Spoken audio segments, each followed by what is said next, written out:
Welcome to Who Knew. We are fans of the current series of Doctor Who, and here we discuss our likes, dislikes, and insights into the modern regeneration of the show. Subscribe, review, and listen to us on iTunes and Stitcher, or our YouTube channel, youtube.com/whoknewpodcast. All our episodes are on whoknewpodcast.com. You can leave comments there, or email us at whoknewpodcast@gmail.com. We also have an Instagram and Twitter account. Tweet at us at whoknewpodcast, and find us on Facebook. Today's episode is episode 7 of season 4, The Unicorn and the Wasp. The Doctor and Donna meet Agatha Christie in a classic whodunnit, but with a twist. This episode is written by Gareth Roberts, directed by Graham Harper. It originally aired on the 17th of May, 2008, and was watched by 8.14 million viewers. Let's introduce ourselves. Hi, this is Frank. Hello, this is Auburn. Hi, this is Josh. This is Brian. And this is Eugene.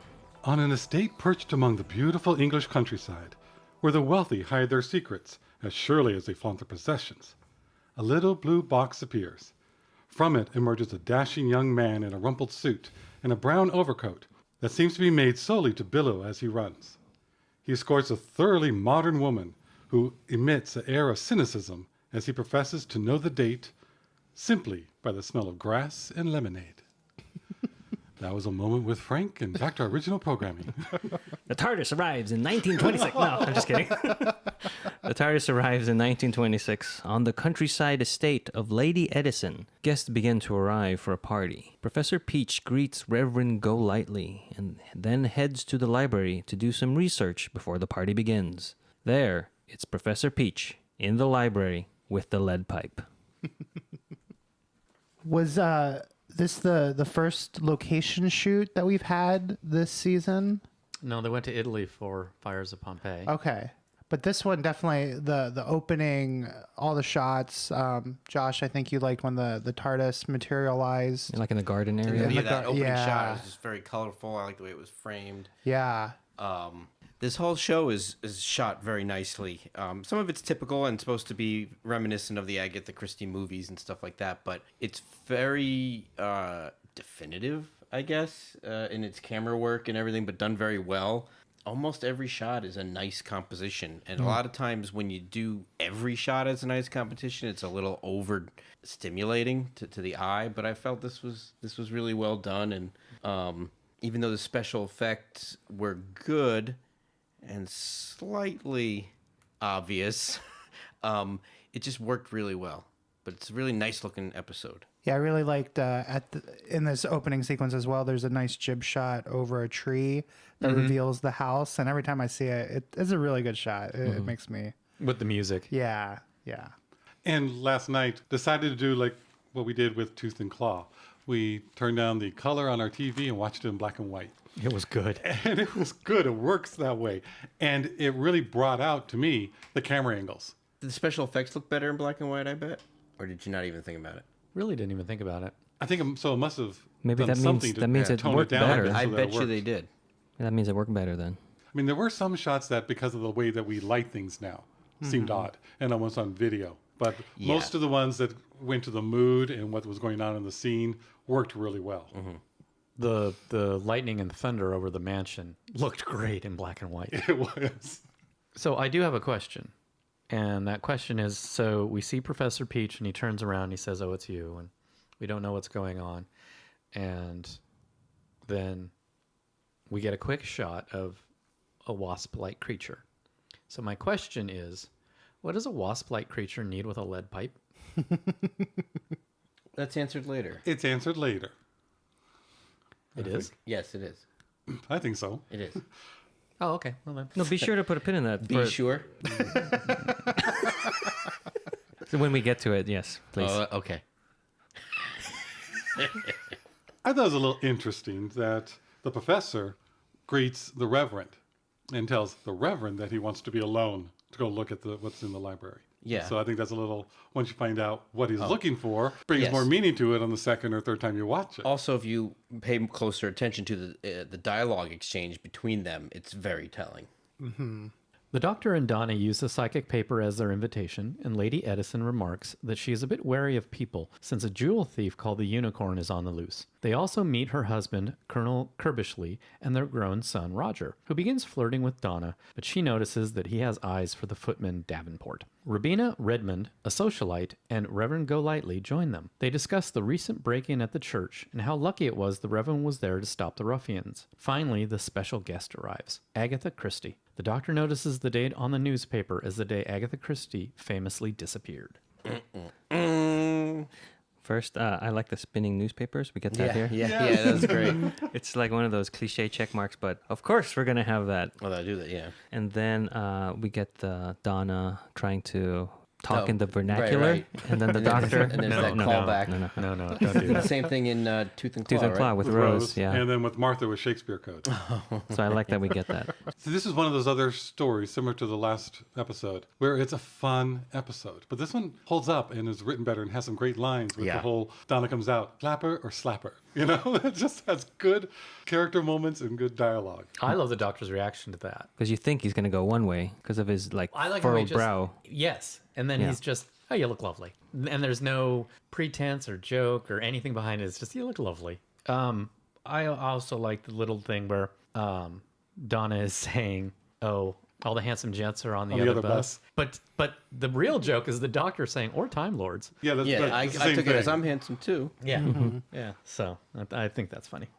Yeah, I think this, especially after the last episode, The Doctor's Daughter, this one, is fun and pretty quick pace, but the story is definitely more solid. And I think Donna and the Doctor get more of a chance to be in their characters with each other. Like the last episode with Martha and with Jenny, we had kind of too much happening, and this we get back to the Doctor and Donna just having that great repartee and finishing each other, well, maybe not finishing each other's sentences, but they play off each other so much better in this episode. I think too that this episode had its own kind of template because of Agatha Christie and her novels, because that it was following. So it was not. I was about to say it's a little fill in the blanks, but not in a bad way. So it kind of had that help with its own structure. But it wasn't just Agatha Christie that's following. It's following Clue, or in Right. UK, Clue. Well, yeah, but Clue is following Agatha Christie. But we just met all the characters. Right. And so we just met all the characters from Clue. Right, but that's a trope from Agatha Christie that's in the Clue or Cluedo for those of you across the pond. But that's what I liked about Miss Scarlet being Miss Redmond. Oh, I didn't catch that. I caught Mr. Peach or Professor Plum Peach. to Professor Peach. Reverend Golightly, not that has a connection, but I think it's a funny. Well, later on in the UK, it's Reverend Green. Yeah.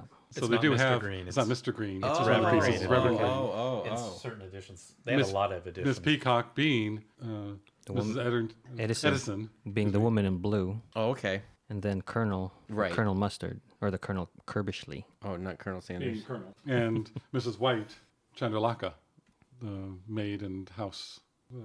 Like maid servant, head Yeah, but servant. she's the head household. Yeah. Well, there's a Housekeeper. maid. There's a maid in Clue, She's the housekeeper. but Mrs. White. What's Mrs. White was a character in Clue. but what's the connection? She was the maid. Oh, she in was Clue. the maid. I didn't catch the that. Indian. I don't remember well enough. Oh, in No, the the game. In the game. In the game, In- she was a maid. Okay. I was wondering what the name is in the game. You're Gotcha. saying Mrs. White is the housekeeper, Right. or the Yes. maid. So, I mean, I kind of didn't really put it all together until this time. Right. was I like, got wait, the oh, no, Professor I get Peach, it. but I didn't get all the other. But I people. got that they were just a simple, Yeah. you know, Well, the lead pipe. Like stand stereotyped Yeah, you know, yeah, characters everything. that you're going to Archetypes. need for this. At first, I thought with the lead pipe, when I couldn't remember what happens later, is that the lead pipe is Clue. I don't. Right. Why would a big insect need that? I can't remember. I guess I'll find out later. And they called it lead piping Yeah, they called it lead piping, because which in certain early UK editions, it was called lead piping. And apparently, the tokens were actually made out of lead, which posed a risk of lead poisoning. yummy. Double play-ons. That was meta, where you play the game and become part of it. Well, that's right. So Parker Brothers did it in the living room with the game pieces. And did you read about the gun? Revolver. First depicted in the UK as a Dresse, DREYSEM 1907 semi-automatic pistol, and in North America as a Colt M1911 pistol. Beginning in 1972, all editions typically now represent an Allen and Thurber pepperbox revolver. And they say spanner and we say wrench. Yes, they do. In addition, there were 9 weapons, including the unused bomb, syringe, shillelagh. I've been hit with a shillelagh. Thanks, Mom. Fireplace poker, Poking at you. and the later used axe and poison. A bomb would be like Too you wouldn't follow the clues. Like It's just what killed him in this room? Sorry, still okay. thinking about that. And Ludo is a traditional board game in which the players race their game pieces around the board according to rolls of the dice. And then Cluedo is from the play on clue, and Ludo, which is Latin for I play. Again, we get the "we're not a couple," Right. speech, Yeah, which yeah, yeah. still is a great little It's fun funny. running gag. Well, it's funny to see how they're going to react. Right. Because they react slightly differently every time. They notice that Professor Peach hasn't come down from the library, so Lady Eddison sends her maid, Mrs. Chandrakala, to find him. Find him she does, dead, and runs back to the party screaming bloody murder. With their hands waving in the air. Everyone runs to the library where Agatha pockets some evidence, and the doctor uses the psychic paper as his credentials to pose as Chief Inspector Smith from Scotland Yard, known as the Doctor. He tells them all to go to the sitting room where he will question them later. He finds morphic residue that indicates the killer is an alien in human form. So now he's known as Chief Inspector Smith. John Smith John being Smith, his yes. alias or whatever, I like the reference to Charles Dickens.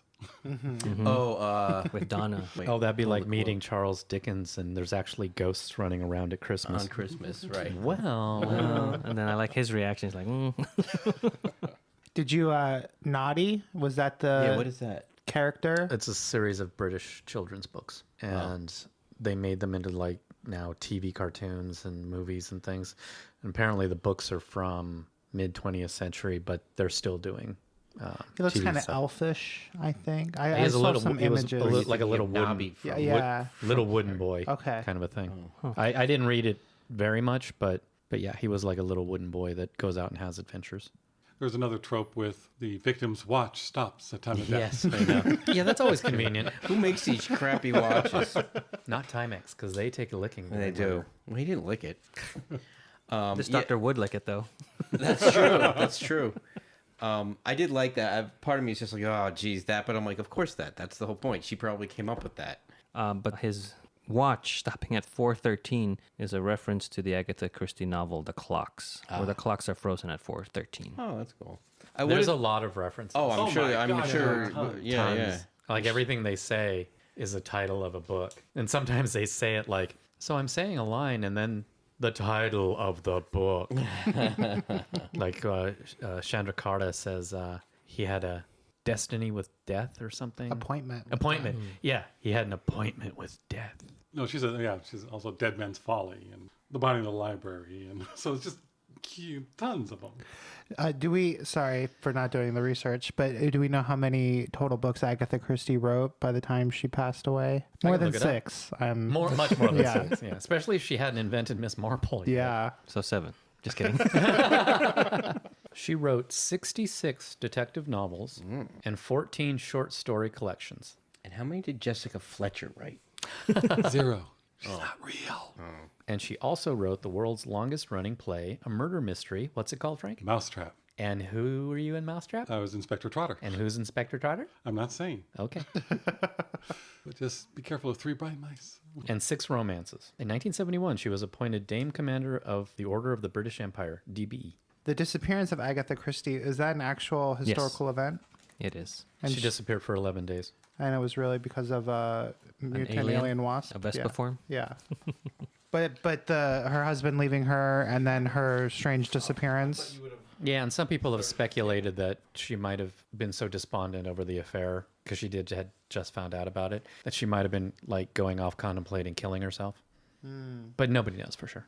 I bet you it's something like that. Because it's high society embarrassment and all that stuff. She probably went off and had an anxiety attack and then, recovered. And of course, she's not going to talk about it. Or it was a Vespa form. I mean, they're also saying that it could have been actually psychosomatic. Right. But she did have amnesia because Yeah, of right. all the stress and had a nervous Yeah. breakdown. The doctor and Agatha question the guests, and no one has an alibi for the time of the murder. Agatha shares the clue she found, a scrap of burnt paper with the word maiden. Maiden! Yeah, what was that about? That was funny. There is a reference. But I will say, behind the scenes, the actress playing Agatha Christie is genuinely reacting to the loudness of David Tennant's delivery. I enjoyed the interrogations. I mean, the whole show, this whole episode is like a murder mystery, but I did like the interrogations where one question would be with one person, and then you cut back to the doctor, and then it's on to the next person. And That's always a fun device. I didn't recall until we were watching it where everyone started. Where was I? Let me think. Yeah. Oh, and then the flashback too with the colonel like incepting his flashback. Yeah, that's right. So from all the flashbacks, we are to infer that all men are sex fiends and all women are lushes and criminals. Apparently. Well, Reverend go lightly. He was just in his room. Oh, yeah. But it does say that every single human being is a liar. Yes. Yes. But, yeah. We're talking about the stories. When the colonel starts talking, it reminded me in the way that he was talking and his voice, and I'm showing my age, Commander McBragg from Tennessee Tuxedo. Does anybody remember that? Vaguely. They would have little shorts inside the cartoon of Tennessee Tuxedo. I remember Tennessee And Tuxedo, but Commander McBragg would always be talking about the time he went over and he fought single-handedly against 2,000 men and ends in some silly pun. Just the way he was saying it, just that image came right back to me. was Tennessee Tuxedo Don Don Adams. Adams, okay. Oh, From Get Smart. And I liked how Lady Eddison kept talking, the way she was remembering. And Oh, that's right. And then and saying all the dialogue that we all had just watched. It's like, yeah, we're caught up at that point. Yeah, I was there for that. These were great little Yeah. bits. Yeah. This Each isn't- one had a little fun story to This it. is a fun episode. Like, what did we just do? Doctor's Daughter? Thank you. So this is a fun episode, just like Doctor's Daughter is, but I like this one better because this one sticks to its tone. It just Yes. nails its tone perfectly throughout the whole thing. Even when they go off on more of a joke with the doctor reminiscing. And there's a fade out to that. It's like, wait a minute, get back. Did you It's also okay because it sticks with a lot of the storyline. Did you also notice what he was wearing? The only other time we saw him was Yes. in Blink. Yes. So I'm He's wondering wearing if the that arrows. was the episode, if that was the adventure he was on when we saw him in Blink. Who knows? Donna searches upstairs and finds a locked room. She orders Greaves, which, by the way, Greaves instead of Jeeves. Yes. She orders Greaves, the butler, to open it. 40 years ago, Lady Eddison came back from India with malaria. After spending 6 months in this room recovering, she ordered it locked. Donna hears a buzzing outside the window, and when she pulls back the curtain, she sees an enormous human-sized wasp. Except everybody in this entire mansion is a human-sized wasp. Anyway.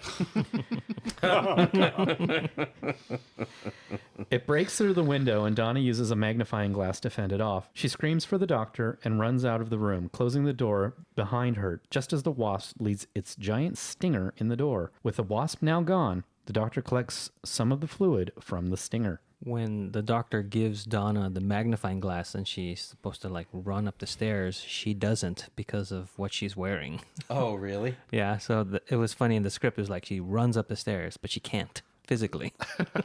I can hear Donna or Catherine. How am I supposed to run up that?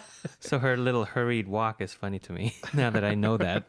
I like the line, 1926. Well, they still got bees. That's our Bad Wolf-ish reference for the episode. Just kind of a throwaway line. Not hinging on the entire plot, Mr. Moffat. And when you said maiden, N or M is another book title. Oh, really? And so that's like, is this an N or an M? That's another reference for Oh, is that what they said right before he shouted it? Yes. Oh, I see. Because they couldn't make out. Right. Yeah. Do you have anything on the actress who plays Agatha Christie?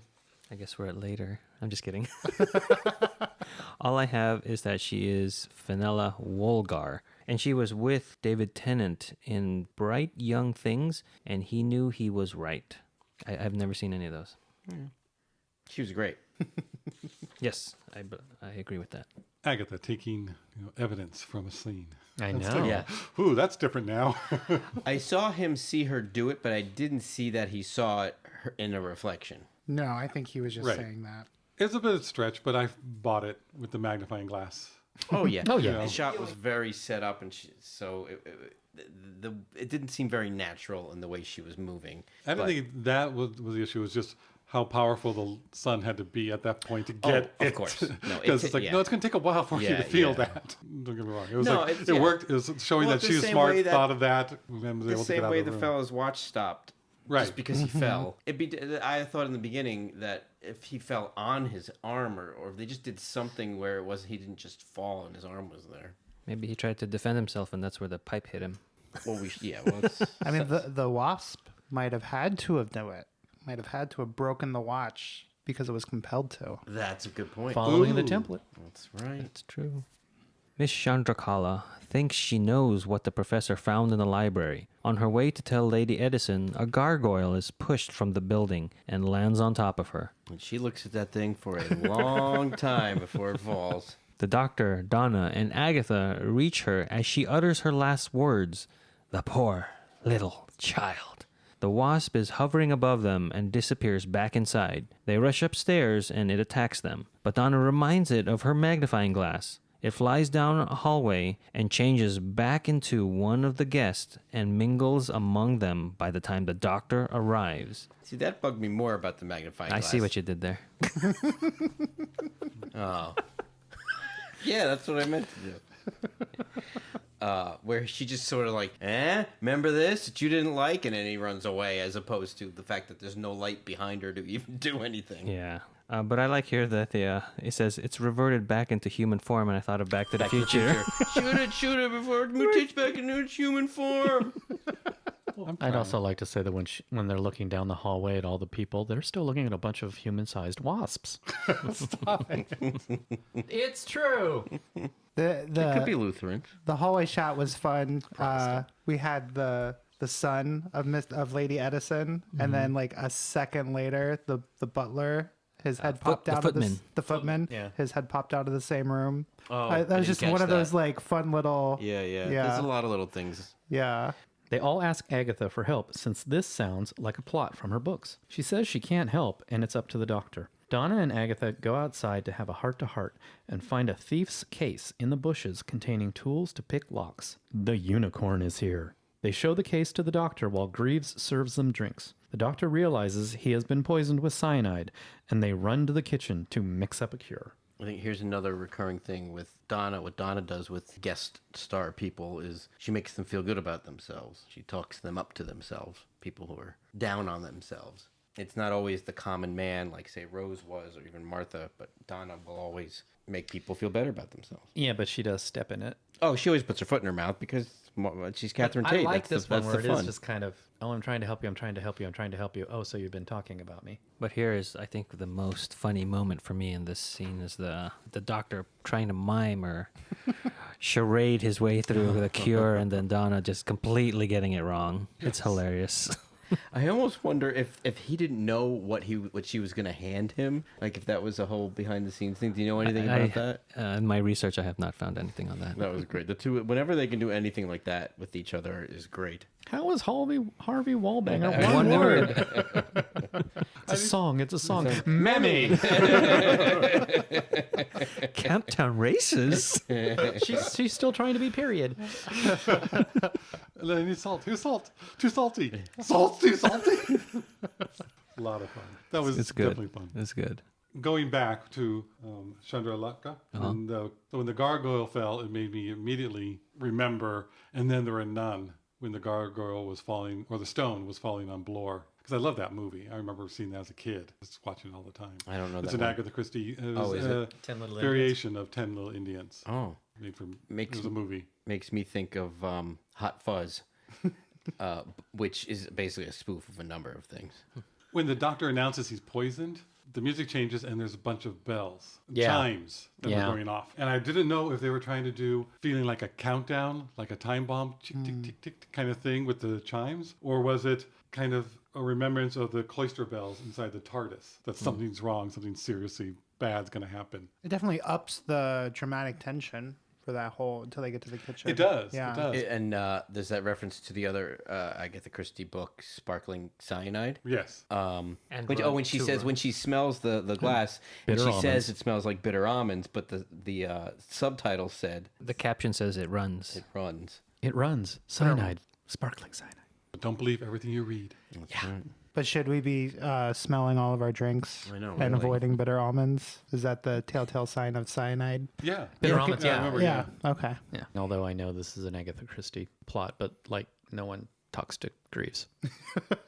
I mean, there's even that mysterious knowing look as he looks away, as he gives him the drink to the doctor, and then there's that disapproving stare as he goes away. He knows his place, and if anybody would have asked, he said, "Yes, I saw who did it." Yes. But no, it's not my place to say. I like when Donna tells him to go bottle something earlier. Yeah. What do you do, sir? I bottle. Well, that'd be fun if they go, "You knew all along? Why didn't you say anything?" Nobody asked me.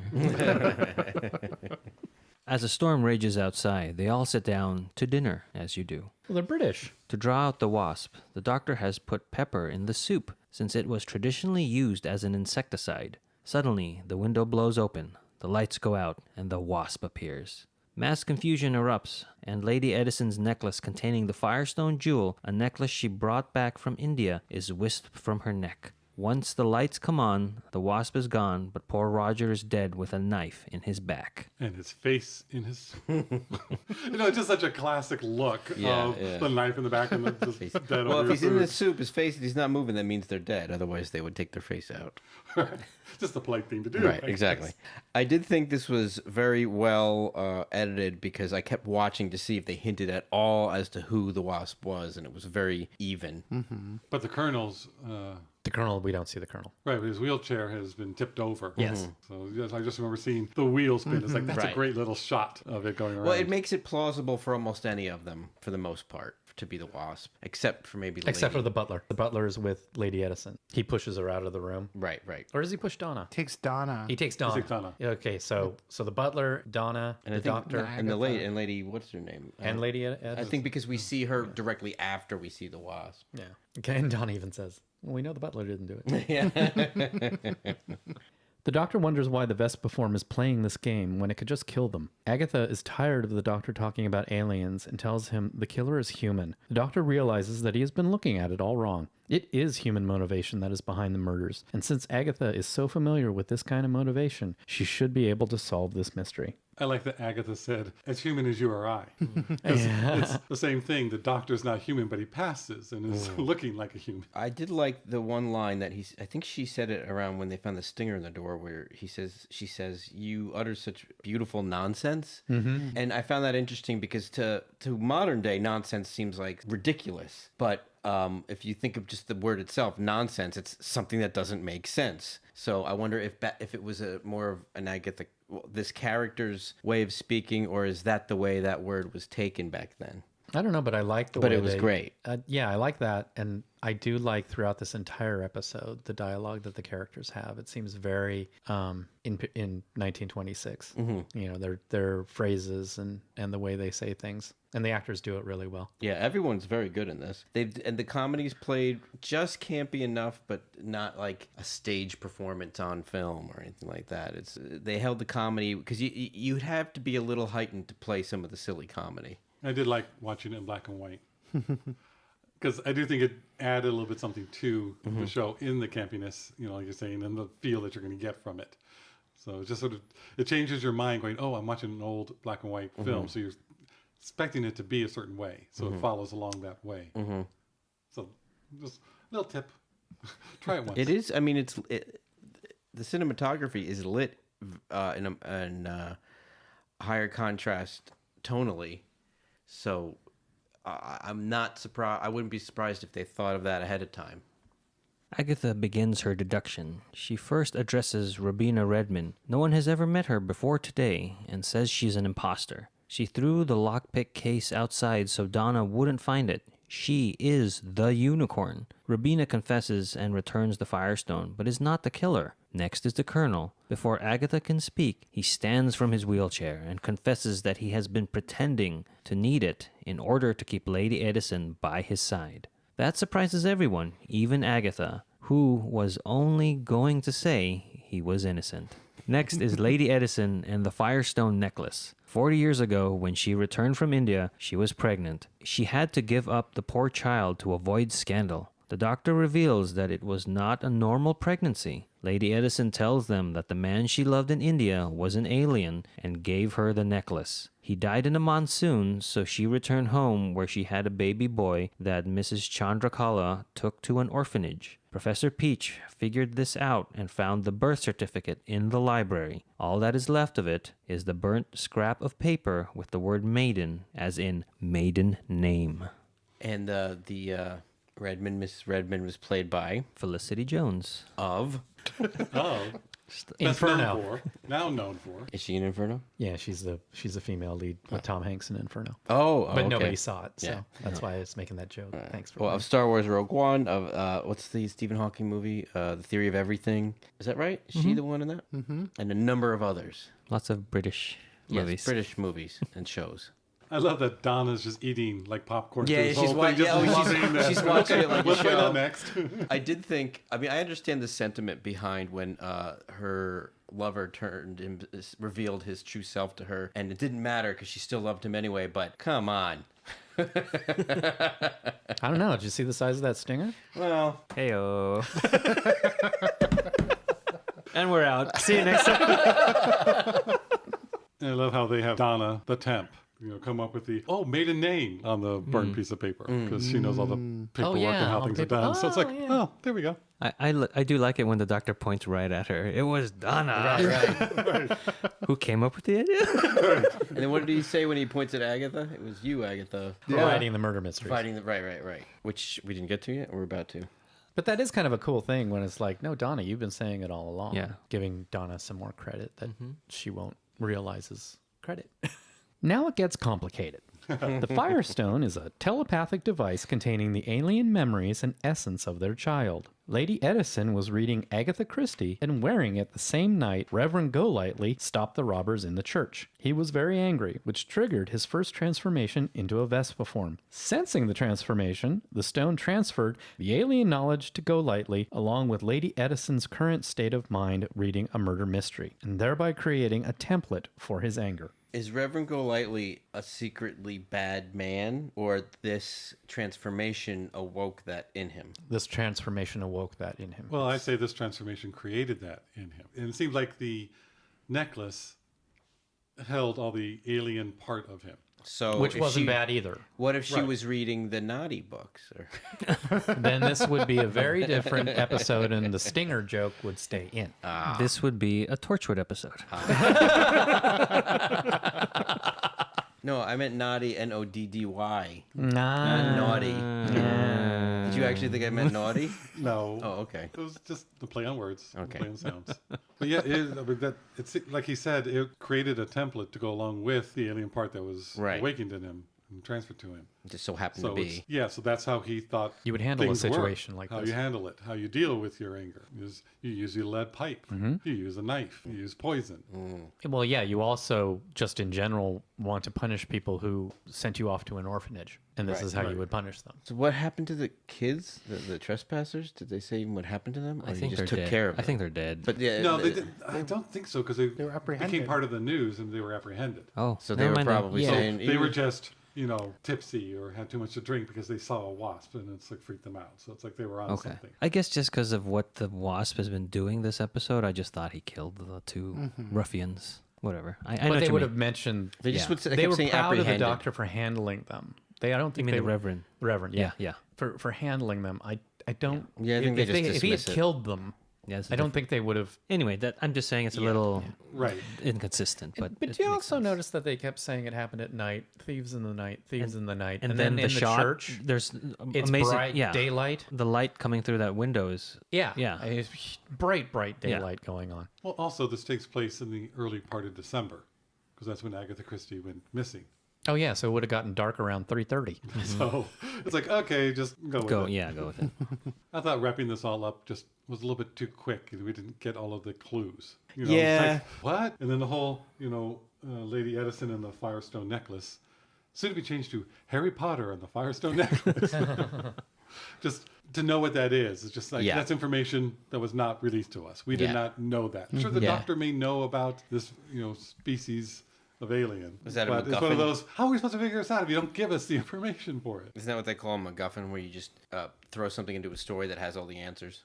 No, the MacGuffin is something that Starts they the want to story. obtain. You The want Ark to of the get. Covenant is the MacGuffin. The The Maltese Maltese- Falcon. Oh, am I thinking of a red herring? I don't know. They're kind of similar, but Red herrings Yeah. are misdirects. but they're sort of like similar where they don't really have anything at the end of what you find out they are. They're just things to kind of move the plot.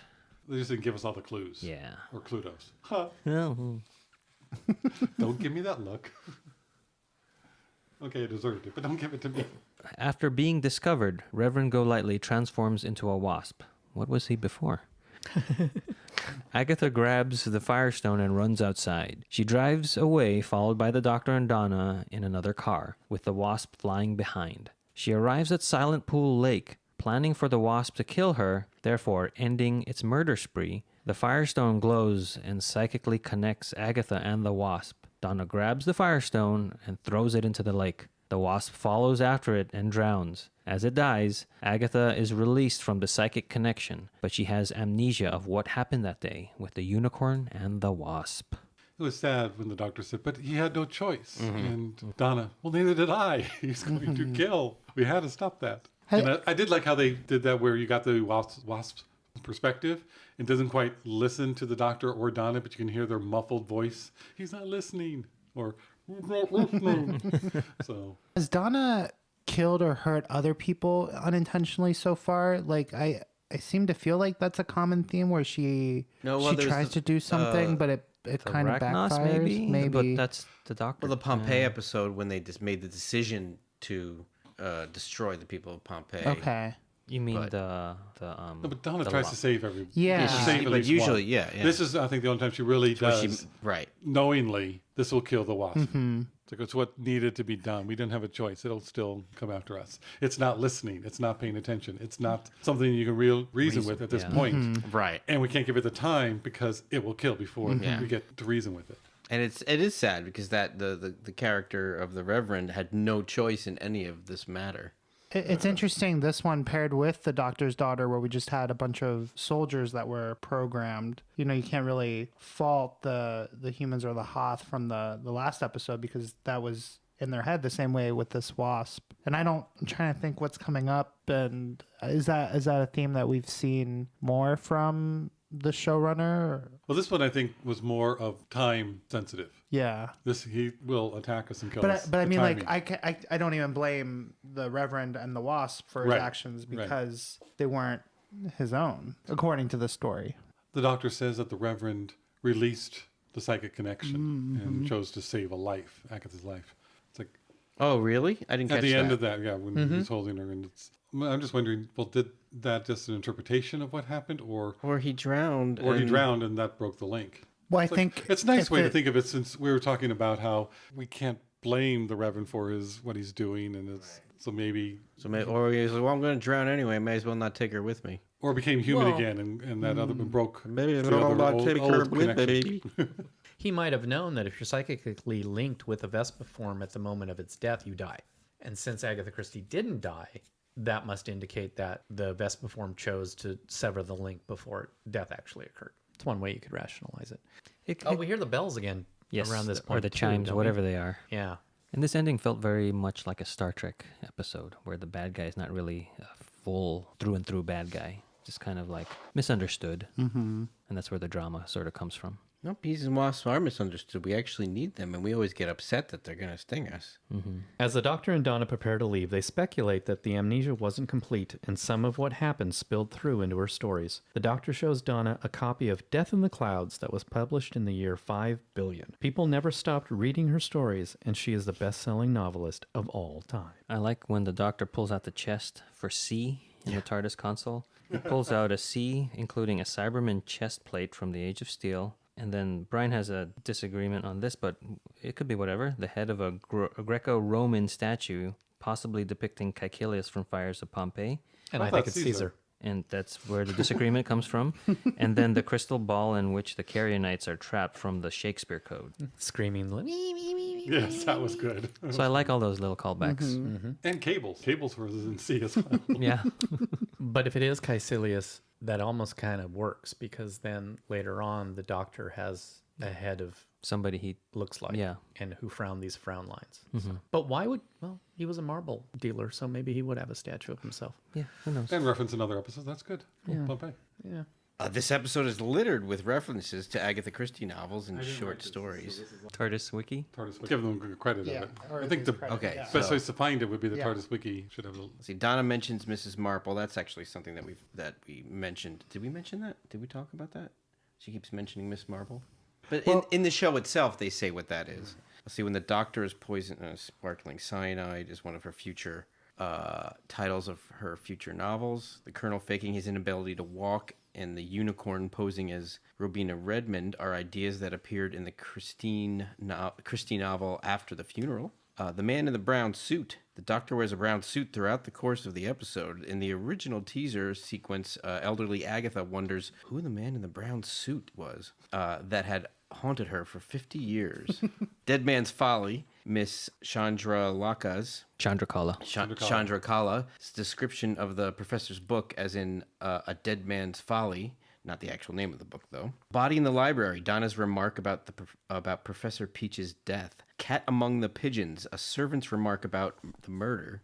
Nemesis, one of Agatha Christie's nicknames for the murderer, also used for the episode title of the Doctor Who Confidential episode, looking at the Unicorn and the Wasp. The Secret Adversary, another of Agatha's nicknames for the murderer. And she says that in the episode. And we mentioned for Maiden. Murder on the Orient Express. Donna mentions it to Agatha, unaware of the book that she hasn't even written yet. Why didn't they ask Evans? The professor's remark before he dies is, why didn't they ask Heavens? That was a good one. That was fun. The book's title refers to the murder victim's last words. They do it with mirrors. Agatha's explanation about the giant wasp, believing it was to be a hoax. Appointment with death. Lady Eddison says about. Oh, Chandrakala? had an appointment with death when mourning over her son's death. Yeah, and that one you could definitely pick up that she's saying, Yeah. but she was supposed to see me, but had an appointment with death. Yeah. I like that it was obviously the show was making fun of itself in that regard.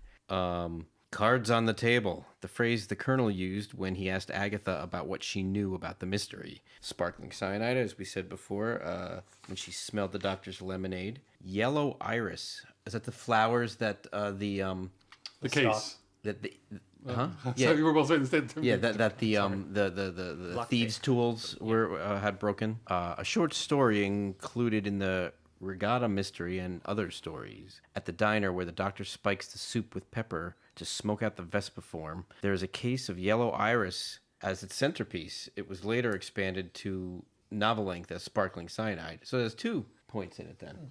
Crooked House, how Agatha described the history of the 4 remaining suspects, and consequently, Eddison Manor. Endless Night, how the doctor described the evening of events at the start of the debriefing. Taken at the flood, Lady Eddison and Christopher was taken with the flood. Oh, the moving finger. The doctor pointed at Donna, Agatha, and Lady Eddison at the start of his portion of the debriefing and literally said, "The moving finger points at you." When he turned to Lady Eddison, even going so far as to moving his finger in a circular motion. The murder of Roger Ackroyd. Lady Eddison is reading the book of that when the Firestone is activated. Moreover, Lady Edison's son is named Roger. And I didn't get that connection. Yes. But because why kill Roger? But then she was reading the murder of Roger. Why kill Roger? There you have it. Well, he's also the heir. And brother. Yeah, but It's a mislead to think, a red herring. well, It's a number of things. Death comes as the end. Agatha said, "Death comes as the end and justice is served" after Golightly's death. Murder at the vicarage. The doctor called the events "murder at the vicar's rage" after Golightly's death. Though after Donna recognized his verbal mangling, he admitted it could do with some work. Death in the Clouds. In the TARDIS, the doctor showed Donna the facsimile copy of this book published in the year 5 billion, with the Fontana edition covering showing a giant wasp attacking a plane. In the original final scene, when the doctor showed the elderly Agatha Christie facsimile edition, she said that the cover was the giant wasp, gave her a shock when she first saw it. In the book, the murder victim is originally thought to have died from a wasp's sting. Oh, I get it. The 10 Little Indians, or also known as And Then There Were None. The main enemy is a bee-like creature, and the doctor is poisoned with cyanide. One of the murders in the novel involves a bee and a cyanide injection. So if you're kind of nerdy about finding out all the references, that's a bunch of them. And there was one thing that you read about the book cover being shown to an elderly Agatha Christie. There's a deleted scene Oh. that was supposed to be a framing device. Yeah, I of was it. wondering what this was saying. Yeah, so there was an old aged Agatha Christie, and the Doctor and Donna go and visit her, and they tell her, like your work continues beyond, and people are still reading it, but they decided to cut it because it felt sad. It's on the DVD extras as a deleted scene, so you can see it. But I think the choice is correct to remove that because it just ends with them talking in the TARDIS about her legacy rather than telling an aging Agatha Christie about it. And that scene in the TARDIS was written a lot later. They had already filmed other episodes, and they went back because they had edited the show and didn't like it. So when they decided to take it out, they quickly wrote a TARDIS scene, and the two of them filmed that TARDIS scene. And I don't think this is the whole list of references for Agatha Christie. Because, like I said, the gargoyle falling down on... Miss Chandrakala. Right, was similar to Blore and Then There Were None. And also the Little Grey Cells, which was a Hercule Poirot story. So there were even more in Oh, there. I'm sure there's a bunch more. But those are a good amount. You want to leave comments on our Facebook page if you know some that we haven't mentioned. Who's Edward Lear? Somebody refers to Edward Oh, Lear. he was an author who he did a whole bunch of different things, but he was known for making nonsensical poems.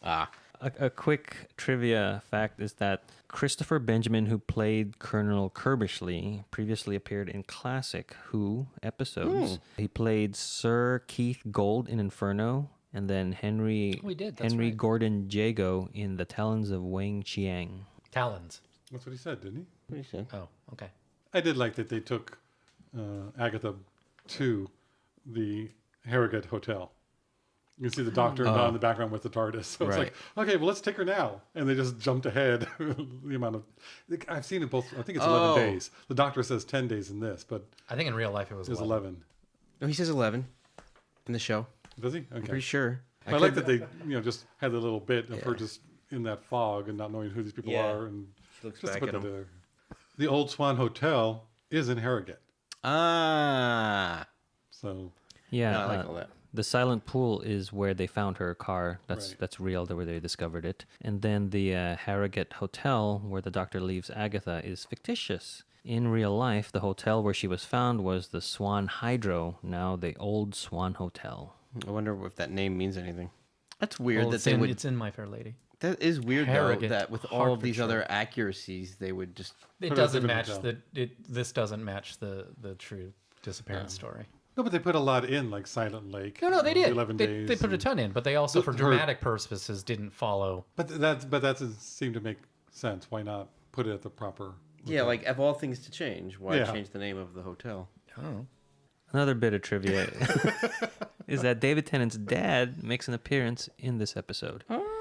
Alexander McDonnell, who has passed since, plays the footman that is just in the background. So if you notice, there's an older gentleman, not Greaves, but somebody else is in there. And you can tell he's different from Greaves because he has the like the gold trim on his collar and his uniform. livery, Okay, I didn't know what that was called.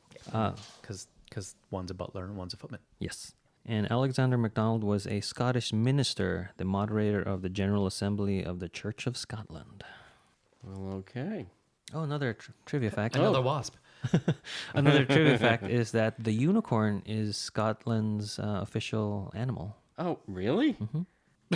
Is the wasp and unicorn? Let's try nothing. And this saying that Agatha Christie checked into the Swan Hotel under an assumed name of Teresa Neal, and then later on recognized. So she was there either for Oh, it doesn't say who Breakdown. Trisha Neal is? Teresa Neal. Yeah. Wasn't that the? That's the woman that her husband had an affair with. Oh, really? Yeah. That was the name she checked into. Maybe she was in a fugue state. That's a lot of people think that might have been. She was so distraught over it. Because it came as a huge shock to her, I believe. Especially someone who's always seeing clues.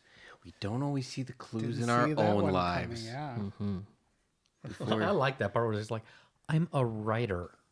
I'm not around murders. I've never been around murders. I'm a writer. The Unicorn and the Wasp. Who is this episode good for? Or this episode is good for who? I think it's a little bit too much to introduce somebody. So I don't think it's for new. It's close to being for everybody, but just that includes the new people. And it's like, I wouldn't start someone off with this. So I'm going to put in the next category, which is casual. And again, our categories are new, casual, fan, or diehard. I like your thinking, Frank. And I think if I knew somebody that was a diehard Agatha Christie fan, like I might introduce Doctor Who with this to them with this episode, but that's a very small niche. Right, there's always a caveat that there's going to be somebody you can Yeah. introduce pretty much every episode with. So I think I agree that it. I would definitely show this to a casual viewer, somebody who has a little bit of experience with Doctor Who. I think it was a really good episode. The murder mystery structure worked well, and they got to play in that. And Donna and the Doctor were on point. So a lot of good things in this episode. I think it's good for a new Who viewer. I think you get the gist of them playing with history, like the Shakespeare Code or anything like that with this. And you can also, if you know enough about the world, you know that he goes to different planets and things like that. So I think this is such a well-produced episode that it's good for anybody. You know, I was going to say casual, but I can't do the same thing as Frank. So you kind of convinced me. I think I'm gonna teeter over into new viewer territory, because it's not the strongest episode, but again, like last week's, it's a fun episode.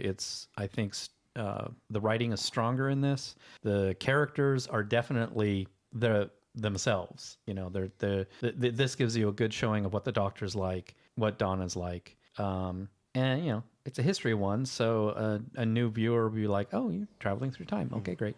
And you get a sense of how the show plays with history. Yeah.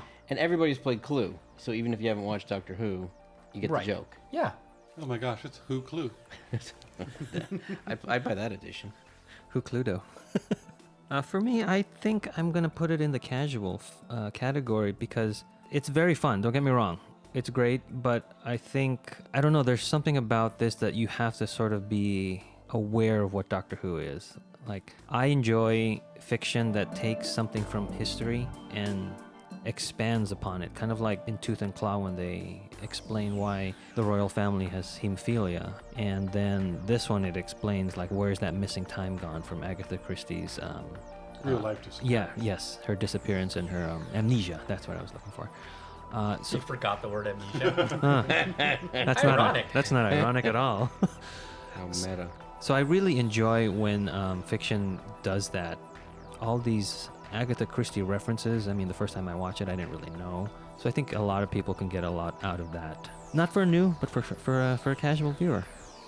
You've heard our views. We have 2 people putting it in the new viewer category and 3 of us putting it in the casual viewer category. What would you put the Unicorn and the Wasp in? And let us know why. Leave us comments on our Facebook page for this episode's post. And you can also email us at whodunnit@gmail.com. That wraps up the Unicorn and the Wasp. Thanks for listening. We will see you next time when the future becomes the present.